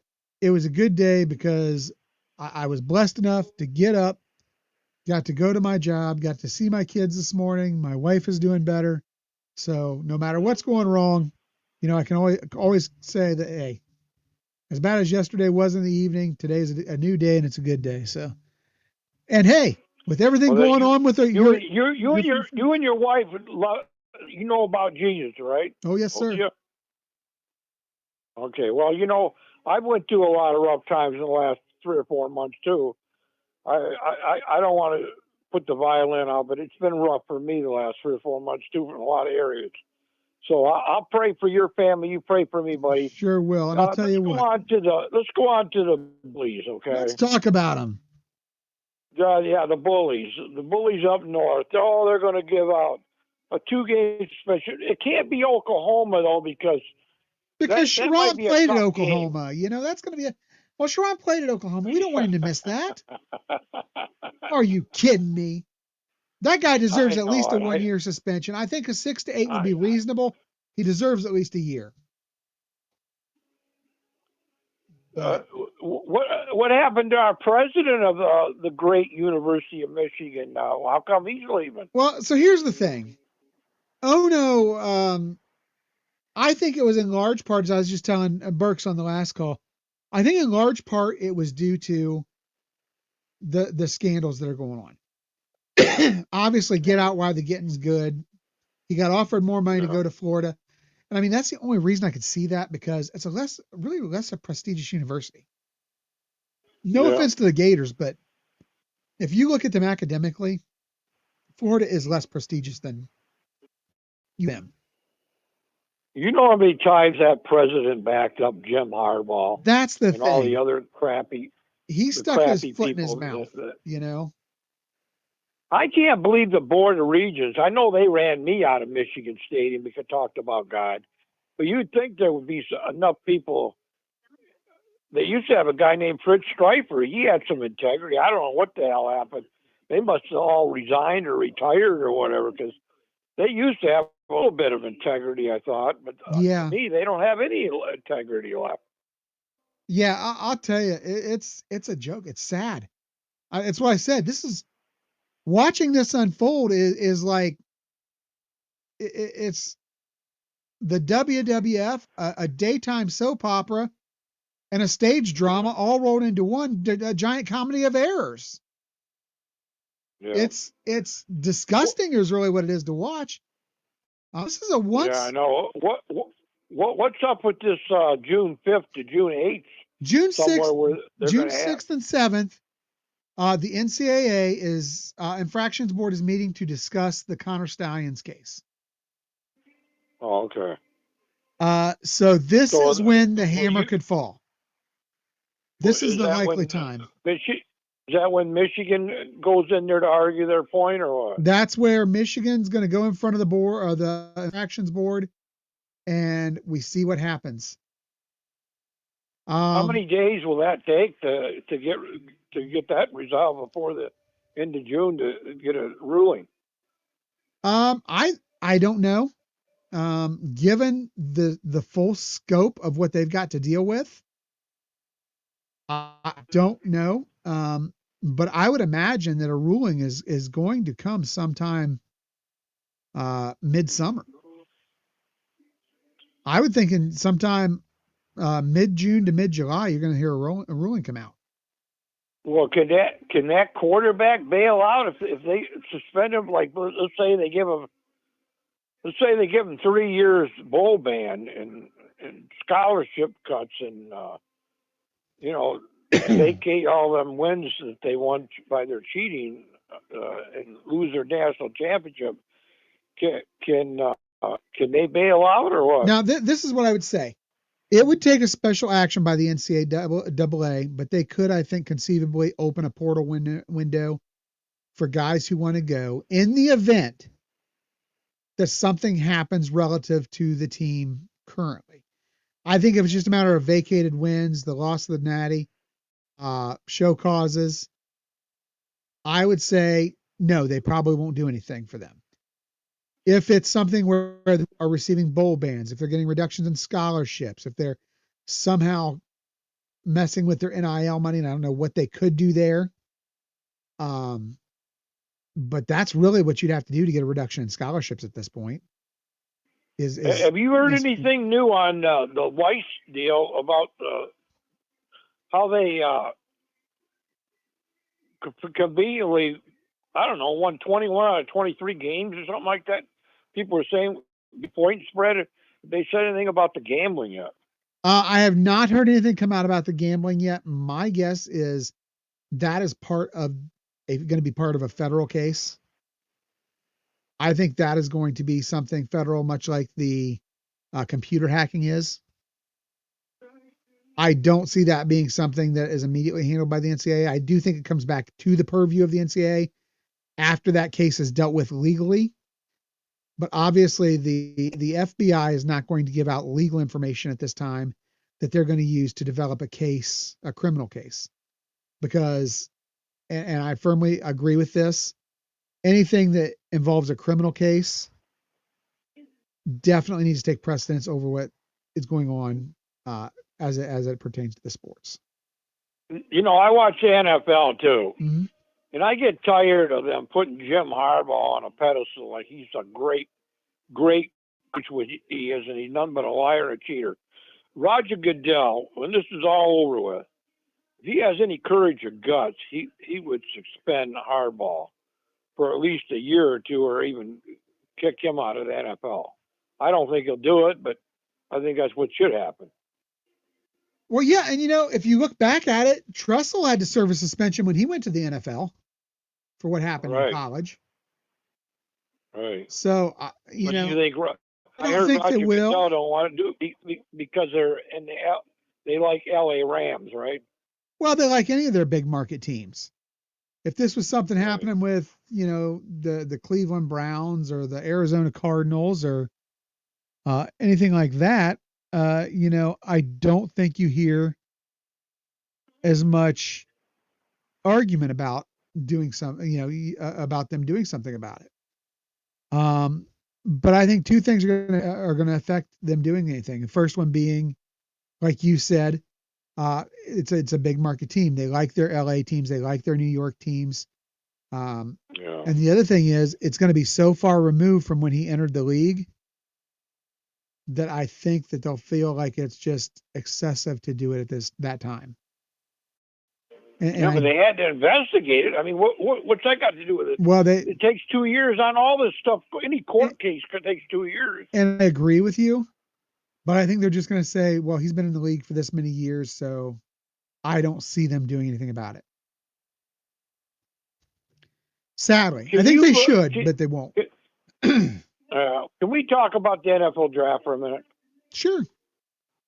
I'm kind of frustrated by some of the Ohio State kids going so, like Henderson got was it the second round? Henderson and Judkins both won the sound, yeah. Yeah, I don't mind those two, but why did Jack Sawyer drop all the way to the fourth round, and why did Will Howard drop all the way to the sixth round? Do they actually believe that guy from Alabama is better than he is? When I watched 2 Michigan games, all he had to do was get a first down in the Rose Bowl. He couldn't do it. He fumbled the ball away. Then he has 12 players out against Alabama the second time, and he bounces the ball down for a winning touchdown into the end zone. I just don't see this guy being. Maybe he's a lot better runner, but I would rather have Will Howard throwing the ball than that guy, wouldn't you? Yeah, and this is my thing. I think Howard slipped too far. I'm going to tell you why Jack Sawyer slipped down, and it's very simple. It's measurables. The NFL places so much emphasis on measurements when it comes to guys like the defense.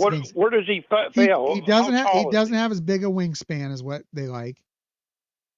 The arms end to end. Yeah. I think they would have liked to have seen a little bit more speed out of him. And I think honestly at his weight, they're a little confused.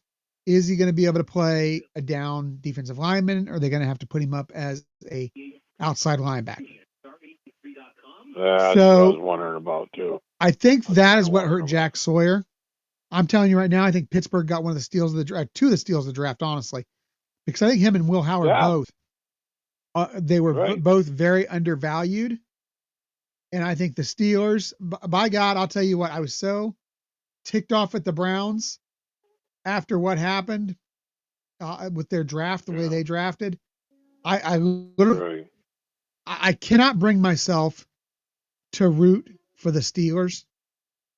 Having been a 50-year-long Browns fan, I can't do it. But I'll tell you what I will do. I will root for Will Howard. I will root for Jack Sawyer. I will root for any Buckeye in the NFL. Because I hope they do great. Those guys got class. So they talk about Jesus all the time. They're good kids. They're great athletes and even better people. Yeah, how can you root against somebody that's that good a person too?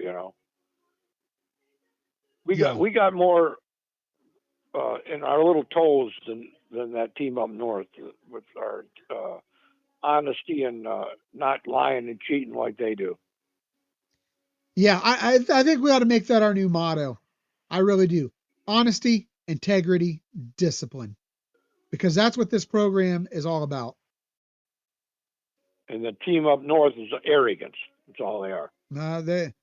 They are the anti-Buckeyes, is what we'll call them. They are everything good that Ohio State stands for. Michigan is the complete opposite. You don't think they'll go far as giving them the death penalty, do you?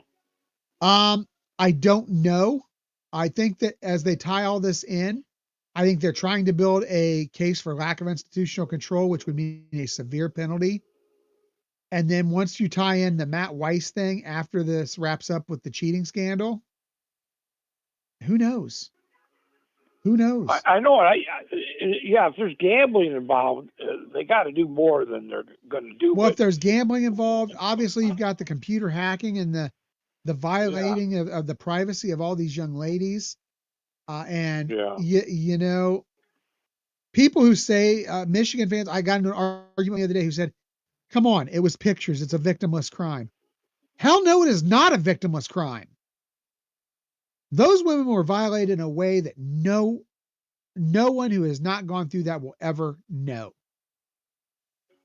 He was a offensive coordinator. I mean, you can't tell me Harbaugh didn't know about that too. He's always putting his head in the quicksand, saying, "I don't know nothing." You know. That's his thing. That's what Harbaugh does. He's in constant denial.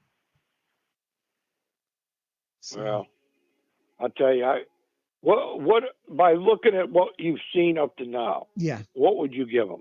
What would you give them? Now, people say I'm too harsh, but this is what I would do. I would vacate all 3 seasons worth of wins. Yeah. I'd love to say forfeit them, but they don't really have the ability to do that. Well, I mean, they do have the ability to do it, but I don't see it. Vacate those wins. Take away the national title. I would give them an NIL restriction because I feel like which would be something new. It would be unprecedented, but we've just came into the NIL era. I don't feel taking away scholarships will do anything because you just get these guys an NIL deal to place the scholarship. Yeah, you got a point. So I think you give them an NIL restriction, and I think you give them a 3-year bowl ban. Yeah, that's at least based on what they've done. We'll see what happens. That's what should happen. We should know by the end of June, don't you think? I hope. I would say hopefully no later than mid-July. Yeah. I think the NCAA, if they're going to do something serious, is going to want to get it done by the end of June so they can open a portal window for these kids who want out, if it's going to be something serious. Yeah, I hope they don't wait for the season to start again. Get this out of the way and give them what they deserve so we can put this beyond us. I mean, come on, it's been 2.5 years. You got plenty enough time to investigate. Hey, God bless you. Yep. I'll keep praying for your wife and your family. We'll keep you in our prayers for my family because I'm going through a lot of tough times myself right now. And I'm going to let you go. OH. Io, Ray. You have a great night, man. All right. We got 2 more callers. Hello, caller. What's up? What's going on, big man? Dude, why are you telling everybody that I can sing and dance? I didn't say dance. Play guitar. I don't want to be seeing you dance. I don't want to be seeing that. But you can sing and you can play guitar. You are a very talented individual. I listen. I fake it. That's all. It was just faking. You didn't hear nothing. You didn't see nothing. I was. You know what? Faking. Get Ryan on the show. He was there. Get Ryan on the show. He was there to see it too. Stop it. Get Carl. No, I am. By the way, isn't Carl a joy? Oh, he is wonderful. And I'll tell you, I want to go on record because I didn't get a chance to really say it yesterday. But thank you so much because that was such a great experience yesterday. That is a wonderful congregation, such good people that you have at that church. Just so welcoming and just a wonderful group of people. And I can't think of a better place that we could have put that library. That was just awesome. Yeah, it just felt right, didn't it? It did. Made perfect sense. But man, I'm really looking forward to putting number 2 up in your neck of the woods. Yeah, I'm psyched for that. And I saw the video, and it's only around the corner that we'll be getting that next fundraiser started. This is gonna have to be an annual thing. We're gonna have to put up one a year, man. Right? I think Right. yeah, let's shoot for number 2 and Hey, who get knows? that Maybe we can taken get 2 care of. next But year. Chris, maybe what we have to start doing now, though, right? What's that? We have a preview magazine we need to put together. Man, I know. I'm And psyched for that. Those people who, by the way, don't know, Eric and I last year started the OHIO podcast Big Ten Preview Magazine. We did it as a digital magazine. We've talked about doing print copies. Maybe that's something, if we get it done early enough, we can look into. But I'll tell you, the digital copy is going to be free for all of our OHIO podcast members. So again, $3.99. I'm telling you, this magazine, we poured our hearts and souls into this thing for what, a good 2 months last year, 2.5 months. Yeah. Yeah. And we're coming up on that point right labor of now. We love. got to get started because we are coming up on that point now that we know the portal is closed. The portal's closed. We know who's going to be on what teams, barring some catastrophe on June 7th, which I would welcome, by the way. I'm more than happy to rewrite that one. We're going to get that thing up and running. Yeah. I'm excited. You know what spurred this reminder on was I was on a podcast with Oregon today. Yeah.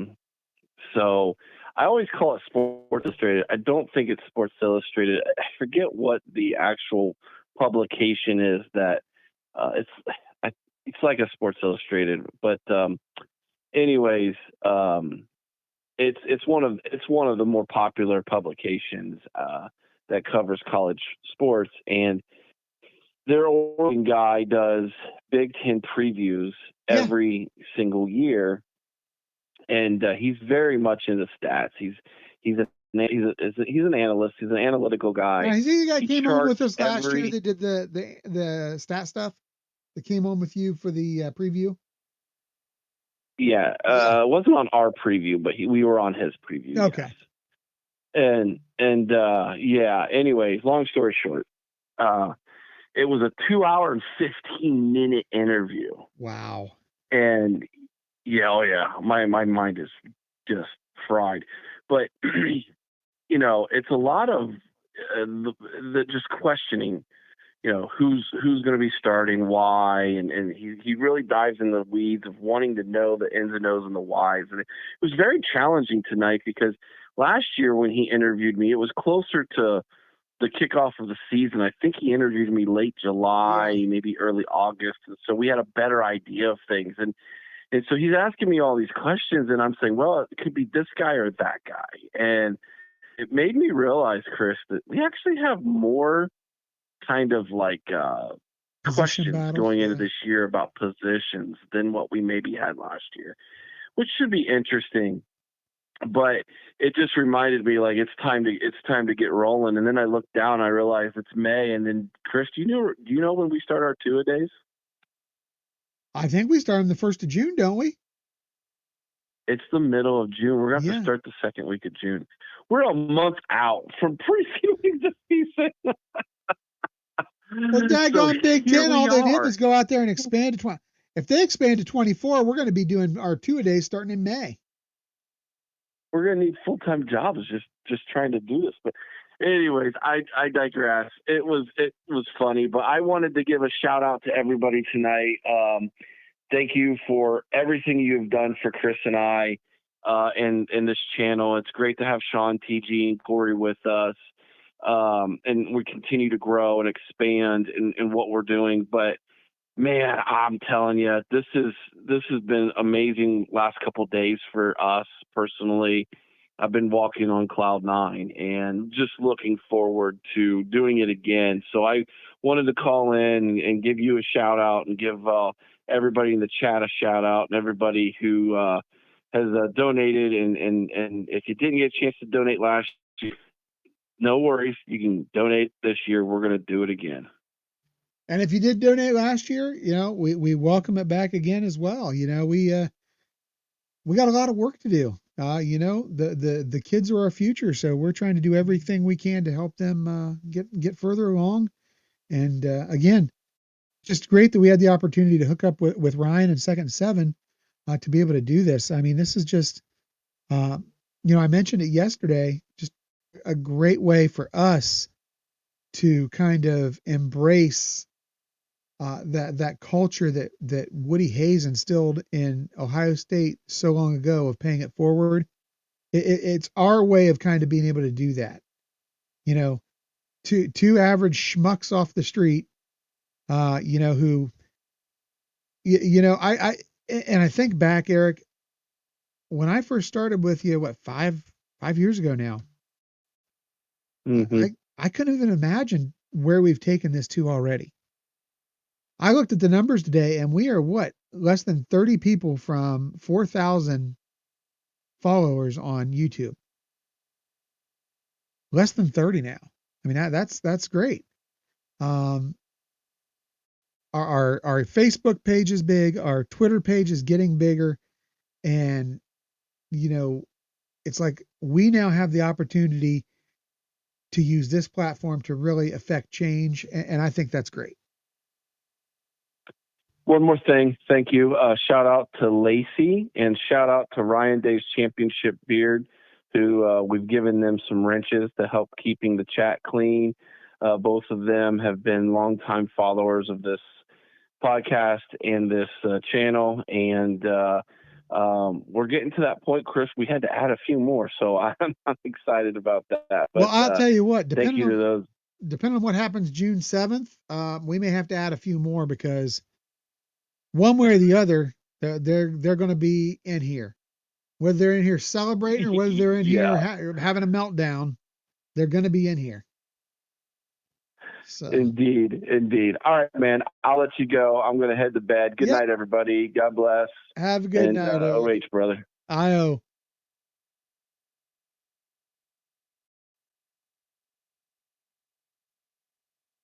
That was our man, the Podfather. And just let me reiterate that, guys. Thank you so much for all you guys have done. Lacey, Ryan Dave's Championship Beard, under all your many names. We appreciate you guys coming on as wrenches. Of course, the guys we already have doing it, Sean, Tyler, appreciate what you guys do as well. Sarah, it's great to have such a wonderful big podcast family here. Got two more calls in queue, and we'll see where we go from there. Not sure who this number is. We got a number from the 347 tonight. Caller, who we got on the line? Hey, this is Tom. I'm a first-time caller. Hey, Tom, great to hear from you, buddy. What you got on your mind tonight? Yeah, so I was looking at the whole Michigan thing, and I don't know, like I can't really get too happy about it. Not gonna lie. Okay. I mean, I just think that the NCAA is, I just think it's too corrupt to really do anything they'll do anyone any good. I'm an Ohio State fan for sure, but like I always love to see Michigan lose. But like I don't know, man. NCAA is just, it just feels like they're so corrupt. You can't really trust them at all. Yeah, and I understand your trepidation. I do. The NCAA has had a history of being weak when they needed to be the most strong, and then over pursuing when they could have maybe reined it in a little bit. But this is why I believe so firmly in what I think is going to happen. And feel free to disagree with me. And again, I understand where your hesitation comes from. Many listeners that we've had call in have shared this. And in fact, my co-host Eric has has on many occasions shared your same view about the NCAA being a bit toothless. Yeah, I mean, I know that I played D1 college ball, and okay. the kind of things I saw people get away with was just ridiculous. One of my best friend, and if he had to maintain his academic eligibility, he had to suck a professor dick one time, and okay. We're family friendly. We'll use some different wording in there. But you know what? No, I understand what you're saying. And some shady things happen. No doubt about it. I think shady things do happen. But this is why I think the NCAA is going to come down hard. With the advent of the super conferences, with the SEC and the Big Ten expanding the way they are, I think the NCAA has to show its teeth. This is the NCAA's last stand. Because I can tell you right now, I firmly believe that the super conferences are inches away from pulling out of the NCAA. The NCAA has to come off strong here, and they have to do what's right by the entire world of college football. And if they don't come hard, and they don't deal with what is, without a doubt, the worst cheating scandal in sports history, and come down with everything they've got, they lose all credibility. And I believe this is the last stand for the NCAA. This is the NCAA's do or die case right here. If they don't put Michigan in their proper place, if they don't come down with severe sanctions up to and possibly including a death penalty for what went on. Because if you look at what they've given out in the past to Ohio State, to USC, to SMU for what were far lesser violations, if you look at what they gave out to Penn State for the egregious acts that went on over there off the field involving their football program, Michigan has kind of imbibed everything that all these have done, plus cheated on top of that. It is an absolute, an absolute embarrassment.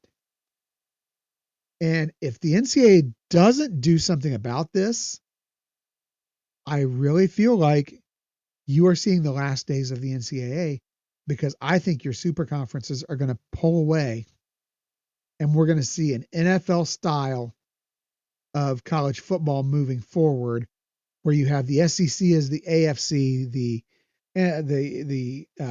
Big Ten as the NFC, and these two teams do a playoff format of their own, and then send their champions to play for the national title. I really think that's where we're headed if the NCAA doesn't rein it in and do what needs done right here. And even if they do, I don't know that we're 100% not going to see that down the road anyhow. So, but that's where my feelings come from, of why I do believe they're going to come down as hard as they are. And I'll be the first to admit I could be wrong. I 100% could be wrong. But I think that Michigan, having thumbed up their nose at the NCAA, having challenged the way they did, is giving Michigan, or giving the NCAA extra fuel to the fire to push this thing to the brink and do everything they can to make the statement. So, but that's just where I'm at. So,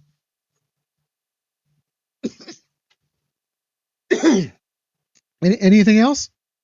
Nope. Looks like we dropped our caller, guys. I don't know what happened. I definitely appreciate that first call, though. The first time caller, I appreciate it. Don't make it your last call. Just so you know, we are here every Monday night and every Thursday night for our live call-in shows. Tomorrow night, you can join Sean and TG on the Buckeye Lounge. And then, of course, we have our Sunday night roundtable shows. So, that being said, we've got one more caller in queue. And let's see, here it is. Let's see, 614. Oh, it's an old friend of the show here.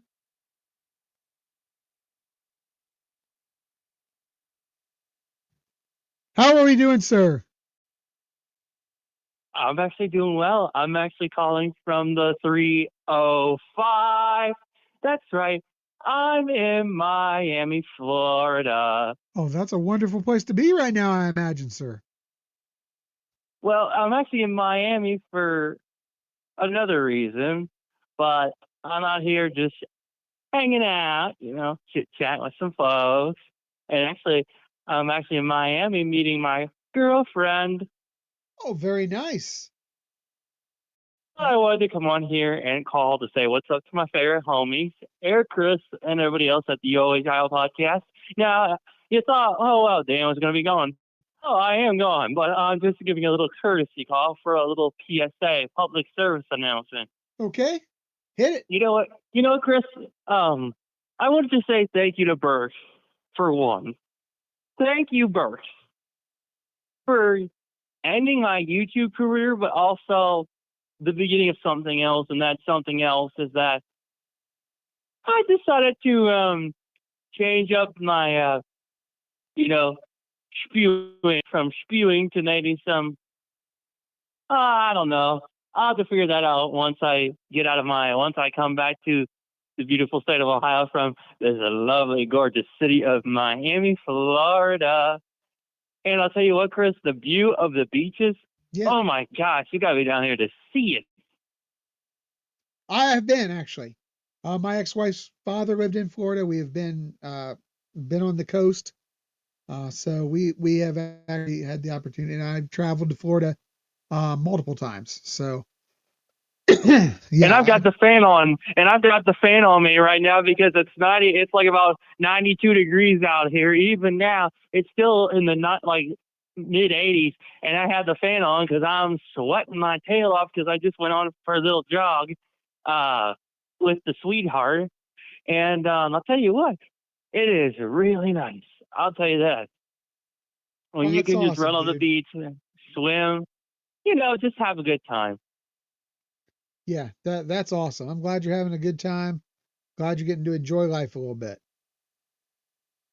Well, I needed a break anyways, yeah. And a little PSA. I will be returning in July of 25, so you might see some changes, but you never know. But I'll leave it at that. And Chris, it is a pleasure to hear your voice as always. Eric, it's good to see you again, good sir. And as a dear friend of mine says, and the show must go on. And Chris, I will see you later, good sir. All right, take it easy, Mr. Hollywood is out. Awesome.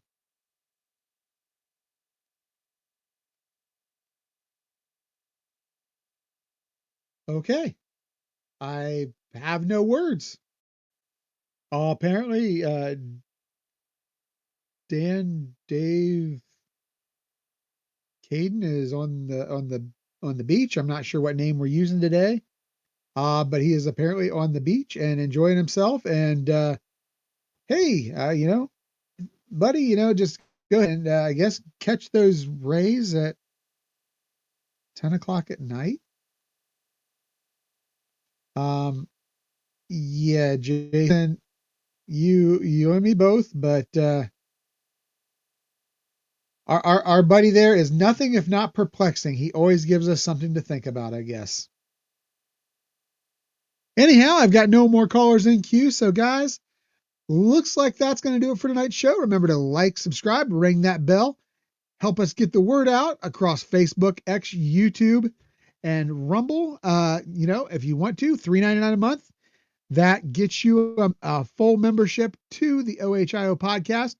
And remember, we will be coming out with our preview magazine here very soon.